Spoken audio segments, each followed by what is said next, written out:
Welcome to TNPSC preparation. So இது என்ன சீரிஸ்னு பார்த்தீங்கன்னா, do you know the facts அப்படியோட கம்பைலேஷன் அப்படின்னு சொல்லிட்டு ஒரு புது சீரிஸ் ட்ரை பண்ணியிருக்கோம். ஏன் அப்படின்னா, இது வரைக்கும் பார்த்த அனாலிசிஸில் சொல்கிறது என்னென்னா, அந்த பாக்ஸில் இருக்கிறது தான் வந்து கொஞ்சம் நிறைய கேட்குற மாதிரி இருக்குது.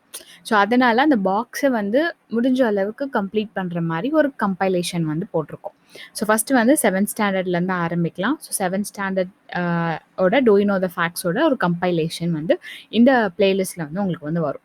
So part 1 of the video அப்படின்னா, ஸோ கஃபி கான் அப்படின்றவர் உங்களுக்கு தெரியுமா? ஸோ கஃபி கான் என்ன சொல்லியிருக்கார்? அப்படி இல்லைன்னா இந்த எப்படி கொஸ்டின் கேட்கலாம்னா, ஸோ அவர் சொன்ன வேர்டிங்ஸை கொடுத்துட்டு இது சொன்னது யார் அப்படின்னு கூட கேள்வி கேட்கலாம். ஸோ கஃபி கான் வந்து ஸோ இந்த புக் எழுதியிருக்காரு. ஸோ இவர் வந்து அவுரங்கசீப்போட கோட் போயட். ஸோ அவரோட அவையில் இருந்திருக்காரு. அவர் சொல்கிறாரு, வரலாறு எழுதுகிறாங்களே, ஸோ ஹிஸ்டோரியனோட டியூட்டி என்னவா இருக்கணும்னா நம்பிக்கையோடு இருக்கணும். எந்த வித ப்ராஃபிட்டும் இல்லை, தட் மீன்ஸ் ப்ராஃபிட் நிறைய வாங்கணும் அந்த மாதிரி ஒரு ஹோப் இருக்கக்கூடாது. காயம் அடையுமே அப்படின்னு பயப்படக்கூடாது. யார் பக்கமும் வந்து சாயக்கூடாது, பார்ஷியாலிட்டி இருக்கக்கூடாது.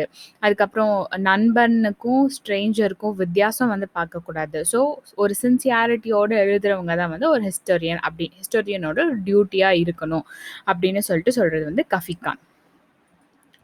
நெக்ஸ்ட்டு பார்த்தீங்கன்னா, ஜித்தல் அப்படின்னா என்னென்னு கூட கேட்கலாம். ஸோ ஜித்தல் அப்படின்னா வந்து 3.6 சில்வர் கிரெயின்ஸ் தான் வந்து ஜித்தல். ஸோ இதே 48 வச்சுருந்தீங்க அப்படின்னா அது ஒரு சில்வர் தங்கான்னு வந்து சொல்கிறாங்க.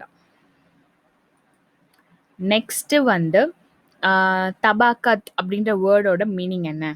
துஸ்க் அப்படின்ற வேர்டோட மீனிங் என்ன? தரிக் அப்படின்ற வேர்டோட மீனிங் என்ன? இப்படி கூட கேட்கலாம். ஸோ தபாக்கத் அப்படின்றது வந்து ஒரு அராபிக் வேர்ட். ஸோ அரேபியா வந்து எங்கே இருக்குன்னு பார்த்தீங்கன்னா இங்கே இருக்குது. ஸோ இது வந்து ஒரு அரேபிக் வேர்டு. ஜென்ரேஷன்ஸை வந்து அந்த மாதிரி சொல்லுவாங்க. தலைமுறையை வந்து அந்த மாதிரி தபாக்கத் அப்படின்னு அரேபியன் வேர்டில் சொல்லுவாங்க.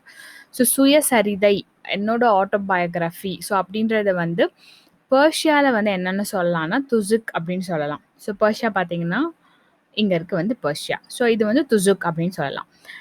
அதுவே வந்து வரலாறு ஹிஸ்ட்ரியை வந்து அரேபிக்கில் வந்து என்ன சொல்லுவாங்கன்னா தரிக் இல்லை தஹிக் அப்படின்னு வந்து சொல்கிறாங்க. ஸோ இது வந்து இந்த வேர்டு கொடுத்துட்டு இதோட மீனிங் என்னென்னு நம்மளுக்கிட்ட கேட்கலாம். ஸோ நெக்ஸ்ட்டு ஃபேக்ட் பார்த்தீங்க அப்படின்னா, ஒரு ட்ரைபார்டைட் ஸ்ட்ரகிள். ஸோ 3 பேருக்கு இடையில ஒரு ஸ்ட்ரகிள் நடந்திருக்கு ஃபர்டைல் ரீஜன் கனூஷில். ஸோ இதில் எப்படி சொல்லலாம்னா 4 ஆப்ஷனில் இந்த 3 பேருக்கு கொடுத்துட்டு யார் அந்த ட்ரைபார்டைட் ஸ்ட்ரகிளில் இல்லை அப்படின்ற கேள்வி கேட்கலாம். ஸோ அந்த ட்ரைபார்டைட் ஸ்ட்ரகிளில் இருந்தவங்க யார் அப்படின்னா, டெக்கானை சேர்ந்த ராஷ்டிரகுதாஸ், மால்வாவை சேர்ந்த குர்ஜாரா பிரதிஹாராஸ், பெங்காலை சேர்ந்த பாலாஸ். ஸோ இவங்க கனூஜில் வந்து ஃபைட் பண்ணாங்க. ஸோ அதனால இவங்க 3 பேருமே வந்து ப்ரொலாங்டு ஸ்ட்ரகிளாக இருந்தனால அந்த 3 டெரிட்டரியுமே வந்து வீக்கன் ஆச்சு. ஸோ நெக்ஸ்ட்டு இது ரொம்ப சூப்பரான ஒரு லவ் ஸ்டோரின்னு சொல்லலாம். இது சொல்கிறதுக்கு முன்னாடி சொல்கிறேன், விஜய் டிவியில் மகாதேவ் அப்படின்ற ஒரு சீரீஸ் வரும். ஸோ அந்த சீரீஸ் பார்த்தீங்கன்னா இதே கதை தான் வந்து அங்கே சிவனுக்கும் சத்திக்கும் வந்து நடந்திருக்கும். லார்ட் சிவாக்கும் சத்திக்கும் வந்து நடந்திருக்கும். ஸோ அதை பார்க்கல அப்படின்னா சீசன் 1ல் ஒரு லாஸ்ட் 3 to 4 எபிசோட்ஸ்க்கு முன்னாடி இருக்கும் அவங்க மேரேஜ் ஆன சீன். ஸோ இது பார்த்தீங்க அப்படின்னா, ஸோ பிருத்திவிராஜ் ராசோ அப்படின்றது ஒரு போயம். ஸோ இந்த ஹிந்தி அப்படியே படிச்சிங்கன்னா அப்படி அதுதான் நினைக்கிறேன். ஸோ இது வந்து ஒரு போயம். ஸோ இந்த போயமை யார் எழுதுனான்னா சந்த் பரதாய் அப்படின்றவங்க வந்து எழுதியிருக்காங்க. ஸோ அதில் என்ன சொல்லுது அப்படின்னா, கனூஜோட அரசர், ஸோ எங்கே இருக்குது கனூஜ். ஸோ கனூஜோட அரசர் வந்து அவங்களோட மகளுக்கு கல்யாண வயசு வந்தனால சுயம்வரம் வந்து நடத்துறாரு. பட் அவங்களோட மகள் வந்து பிருத்திவிராஜை வந்து லவ் பண்ணியிருக்காங்க. தட் மீன்ஸ் காதல் வயப்பட்டிருக்காங்க. ஸோ பட் கனூஜோட கிங்குக்கு வந்து பிருத்திவிராஜை வந்து பிடிக்காது. ஸோ பிருத்திவிராஜ் வந்து அவருக்கு வந்து எனிமி. ஸோ இவருக்கு இன்விடேஷனும் அனுப்பல சுயம்பரத்துக்கு. அண்ட் அவரோட சிலையை என்ட்ரன்ஸோட டோர் கீப்பராக வந்து வச்சுருக்காங்க. வாசலில் ஒரு சிலை வைப்பாங்க இல்லையா, ஸோ அந்த மாதிரி ஒரு டோர் கீப்பராக பிருத்திவிராஜை வச்சுருக்காங்க. ஸோ தட் பிருத்திவிராஜை இன்சல்ட் பண்ணும் அப்படின்றதுக்காக. ஸோ இவங்க மகன் என்ன பண்ணாங்க அப்படின்னா, சுயம்பரத்து அன்னைக்கு எல்லா பிரின்சஸையும் ரிஜெக்ட் பண்ணிவிட்டு, ஸோ டு த ஷாக், எல்லாத்துக்குமே ஒரு ஷாக்காக இருக்கும், என்னடா எல்லாத்தையும் ரிஜெக்ட் பண்ணிட்டாங்களேன்னு சொல்லி அவங்க வச்சுருந்த மாலையை அந்த ஸ்டாச்சுக்கு வந்து போடுவாங்க. ஸோ இவ்வளோ நேரம் ஒளிஞ்சிட்டு இருந்த பிருத்திவிராஜ் திடீர்னு ஜம்ப் பண்ணி அவங்க மகளை கூட்டிகிட்டு ஓடி போயிடுவாங்க. லேட்டர் அவங்க கல்யாணம் பண்ணிக்கிட்டாங்க அப்படின்னு சொல்கிறாங்க. ஸோ எக்ஸாக்ட் செனாரியோ வந்து அந்த சீன் நடக்கும். ஆக்சுவலி வீடியோ கிளிப் ஆட் பண்ணலான்னு பார்த்தேன், என்னால் ஆட் பண்ண முடியல. ஸோ நீங்கள் போய் பார்த்தீங்கன்னா அந்த இமேஜஸ் ஆர் சீன்ஸ் வந்து நல்லாவே புரியும். ஸோ இது வந்து பிருத்திவிராஜ் ராசோ. நெக்ஸ்ட் ரக்ஷா பந்தன். ஸோ ரக்ஷா பந்தன் வந்து நார்த் இந்தியாவில் அதிகமாக செலிப்ரேட் பண்ணுவாங்க. பிகாஸ் இது வந்து ராஜ்புட்ஸ் வந்து செலிப்ரேட் பண்ண ஃபெஸ்டிவல்ன்றனால நார்த் இந்தியாவில் இருக்குது. ஸோ பட் ஸ்டில் இப்போல்லாம் கொஞ்சம் பேர் இந்த சவுத்தில் வந்து செலிப்ரேட் பண்ண ஆரம்பிச்சிட்டோம். ஸோ ரக்ஷா பந்தன் அப்படின்னா என்னென்னா ரட்சிக்கிறாங்க அப்படின்னு நம்ம சொல்லுவோம். ஸோ யாராச்சும் நம்மளை காப்பாற்றினாங்கன்னா ரட்சிக்கிறாங்க அப்படி சொல்லுவோம் இல்லையா. So protection. பந்தம்னா ரிலேஷன்ஷிப் சொல்லுவோம். ஸோ பந்தன்னா அதாவது நான் உனக்கு ராக்கி கட்டினேன்னா நீ என்னை வந்து ப்ரொடெக்ட் பண்ணணும் அப்படின்ற ஒரு டை வந்து இருக்கும். ஸோ அதுதான் வந்து ரக்ஷாபந்தனுக்கான ஒரு மீனிங் அப்படின்னு வந்து சொல்கிறாங்க. ஸோ இது வந்து ஒரு ஃபெஸ்டிவல் பிரதர்ஹுட்டையும் லவ்வையும் செலிப்ரேட் பண்ணுறதுக்காக. ஸோ எந்த ஒரு மென்க்கு நம்ம கட்டணும் அப்படின்னா அவங்களுக்கு வந்து அது mandatory to protect you. So இதுதான் வந்து அந்த தீம் பிஹைண்ட் இட் அப்படின்னு சொல்லலாம். ஸோ ரவீந்திரநாத் தாகூர் வந்து பார்ட்டிஷன் ஆஃப் பெங்கால் 1905 அப்போது ஹிந்து விமனையும் முஸ்லீம் விமனையும் என்கரேஜ் பண்ணாங்க. அதாவது மென் ஆஃப் அதர் கம்யூனிட்டி, மற்ற கம்யூனிட்டி இருக்க மென்னுக்கு ராக்கி கட்ட சொல்லி. ஸோ தட் அவங்க வந்து நான் ராக்கி கட்டினாங்க அப்படின்னா அதர் கம்யூனிட்டி மென் வந்து அவங்களுக்கு பிரதராக மாறிடுவாங்க. ஸோ ஹிந்து விமனையும் முஸ்லீம் விமனையும் அவங்க ப்ரொடெக்ட் பண்ணுன்ற ஆப்ளிகேஷன் மேண்டேட்ரியில் வந்து விழுந்துருவாங்க. ஸோ இது எதுக்கு பண்ணாரு அப்படின்னா பிரிட்டிஷோட எஃபர்ட்ஸ், அதாவது பிரிட்டிஷ் வந்து ஹிந்துவையும் முஸ்லீமையும் டிவைட் பண்ணணும்னு நினைச்சாங்க. ஸோ அதை கவுண்டர் பண்ணுன்றதுக்காக இந்த மாதிரி ஒரு மாஸ் கேம்பெயினை வந்து இதுக்காக நடத்தியிருக்காரு ரவீந்திரநாத் தாகூர்.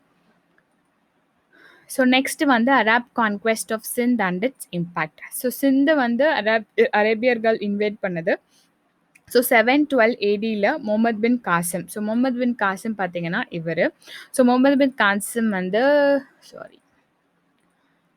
இந்த உமையாத் கிங்டமோட கமாண்டராக இருந்திருக்காரு. ஸோ சிந்தை வந்து இன்வைட் பண்ண வராரு.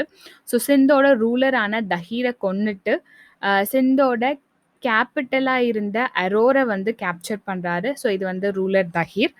ஸோ கேப்சர் பண்ணிட்டு அந்த கான்குவெஸ்ட் அங்கோட அவர் நிறுத்தலை. அந்த கான்குவெஸ்ட் வந்து எக்ஸ்டெண்ட் ஆகுது. ஸோ முல்தான் வரைக்கும் போகுது. அதுக்கப்புறம் சிந்தோட அட்மினிஸ்ட்ரேஷனை வந்து ஆர்கனைஸ் பண்ணுறாரு. ஸோ அந்த மக்களை வந்து ப்ரொடெக்டட் சப்ஜெக்ட்ஸ்ன்னு சொல்கிறாரு. பட் அவங்களோட வாழ்க்கையிலையும் அவங்களோட ரிலீஜன்லையும் அவர் வந்து இன்டர்ஃபியர் பண்ணலை. ஒரு கொஞ்ச நாள் இது நடந்துகிட்டே இருக்கு. அதுக்கப்புறம் கலீஃப், அதாவது உமேத் கிங்டமோட கமாண்டராக தான் இருந்தார். ஸோ அவங்க திரும்ப கூப்பிட்டனால இவர் வந்து போயிட்டார்.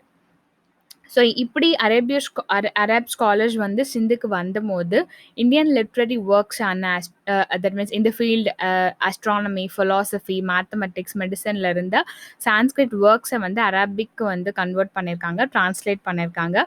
ஸோ இப்படி வந்தபோது தான் நம்மக்கிட்ட இருந்து நியூமரல்ஸை வந்து 0 to 9 வந்து கற்றுட்டு போயிருக்காங்க. அது வரைக்கும் அவங்களுக்கு வந்து தெரியாது அப்படின்னு சொல்கிறாங்க. அதே மாதிரி ஜீரோட யூஸும் இந்தியன்ஸ் கிட்ட இருந்து தான் அரேபியர்கள் வந்து கற்றுக்கிட்டாங்கன்னு சொல்கிறாங்க. அரேபியர்கள் கிட்ட இருந்து யூரோப்பியன்ஸ் வந்து நாலேஜ் வாங்கினப்புறம் தான் மேத்தமெட்டிக்ஸில் இன்னும் நாலேஜை வந்து அவங்க கெயின் பண்ணியிருக்காங்க. அண்ட் ஒரு நம்பிக்கை இருக்குது. என்ன நம்பிக்கை அப்படின்னா வெஸ்ட் பீப்புளும் சரி அரேபியர்களும் சரி இந்தியன்ஸ் கிட்ட இருந்தால் செஸ்ஸை வந்து கற்றுக்கிட்டாங்க அப்படின்னு சொல்லிட்டு. நெக்ஸ்ட் வந்து மேட்ரிமோனியல் அலையன்ஸ், அதாவது ராஜராஜா 1 பீரியடில் சோழர்களுக்கும் ஈஸ்டர்ன் சாளுக்கியாஸ்க்கும் ஒரு மேட்ரிமோனியல் அலையன்ஸ் நடக்குது. சாளுக்கியா பிரின்ஸ் ஆன விமலாதித்யாக்கும் ராஜராஜா 1ஓட மகளான குந்தவைக்கும் கல்யாணம் நடக்குது. ஸோ அவங்களோட மகன் வந்து ராஜேந்திர நரேந்திரா. ஸோ ராஜேந்திர நரேந்திராக்கும் ராஜராஜா 1க்கு இன்னொரு ஒரு மகள் இல்லாமல் ஒரு மகன் இருக்கான். ஸோ அவன் வந்து ராஜேந்திர சோழா. ராஜேந்திர சோழாவோட மகள் வந்து அமங்கதேவி. ஸோ அமங்கதேவிக்கும் ராஜேந்திர நரேந்திராவுக்கும் கல்யாணம் நடக்குது. அது வந்து குலோத்துங்கா 1. தட் மீன்ஸ் இவங்களோட மகன் வந்து குலோத்துங்கா 1. ஸோ குலோத்துங்கா 1 வந்து குந்தவையோட கிராண்ட்சன், இல்லை ராஜேந்திர சோழாவோட கிராண்ட்சன். ஸோ நெக்ஸ்ட்டு வந்து சைவ சைண்டான திருஞான சம்பந்தர் வந்து அரிக்கசேரியை ஜெயினிசம்லேருந்து சைவிசம்க்கு வந்து கன்வெர்ட் பண்ணார்.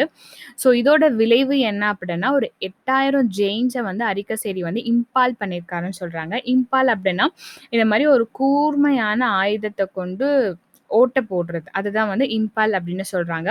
ஈவன் 8000 அப்படின்றது சொல்கிறது வந்து ரொம்ப பெரிய நம்பராக இருந்தாலுமே அரிக்கசேரி வந்து ஜெயினிசம்லேருந்து சைவிசம்க்கு கன்வெர்ட் பண்ண அப்புறம் ஆன்டி ஜெயின் ஆட்டிடியூட் வந்து அவருக்கு இருந்திருக்கு அப்படின்றது தான் உண்மை அப்படின்னு சொல்கிறாங்க. ஸோ இந்த வீடியோ சீரிஸ் இதோட முடியுது. இது உங்களுக்கு பிடிச்சிருந்தா லைக் பண்ணுங்க, ஷேர் பண்ணுங்க, சப்ஸ்கிரைப் பண்ணுங்க. தேங்க்ஸ் ஃபார் வாட்சிங்.